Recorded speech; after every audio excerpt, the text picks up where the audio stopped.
காலி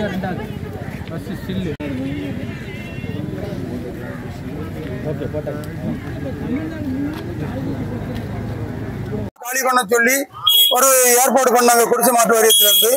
உடனடியாக அங்குள்ள மக்கள் வந்து மார்க்சிஸ்ட் கம்யூனிஸ்ட் கட்சி தோழர்கிட்ட முறையிட்டதுனால உடனடியாக அங்கே போய் அது காலி பண்ண முடியாது அப்படின்னு சொல்லி மாவட்ட ஆட்சியருக்கு கடிதம் கொடுத்து அதன் அடிப்படையில் இவ்வளவு நாளும் அது இருக்க விட்டாங்க. இப்போ வந்து பார்த்தீங்கன்னா 1 to 19, 19லேருந்து 37வது பிளாக் வரைக்கும் காலி பண்ணி ரிப்பேர் பார்த்துருவோம்னு சொல்றாங்க. அங்க குடியிருக்கிற மக்கள் வந்து உப்பள தொழிலாளி, கட்டுமானம், மீன்பிடி மற்றும் உள்ளிட்ட கூலி வேலை பார்க்கக்கூடியவங்க குடியிருக்காங்க. அவங்களை இந்த மழை காலத்தில் வெளியேற சொன்னா அவங்க வந்து வேற வீடு பார்த்து போறது சிரமம் இருக்கு. நகரத்துக்குள்ள வரணும் 30,000 50,000 வரைக்கும் அட்வான்ஸ் கேட்காங்க.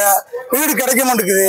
அதனால இப்போ அதை காலி பண்ணி கொடுத்தாலுமே அவங்க வந்து அந்த வீடு ரிப்பேர் பார்க்க முடியாது. ஏன்னா மழைக்காலமா இருக்குது.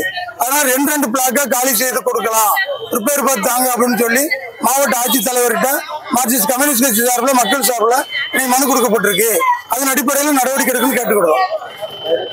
கே. சங்கரன், மார்க்சிஸ்ட் கம்யூனிஸ்ட் கட்சி தூத்துக்குடி ஒன்றிய செயலாளர்.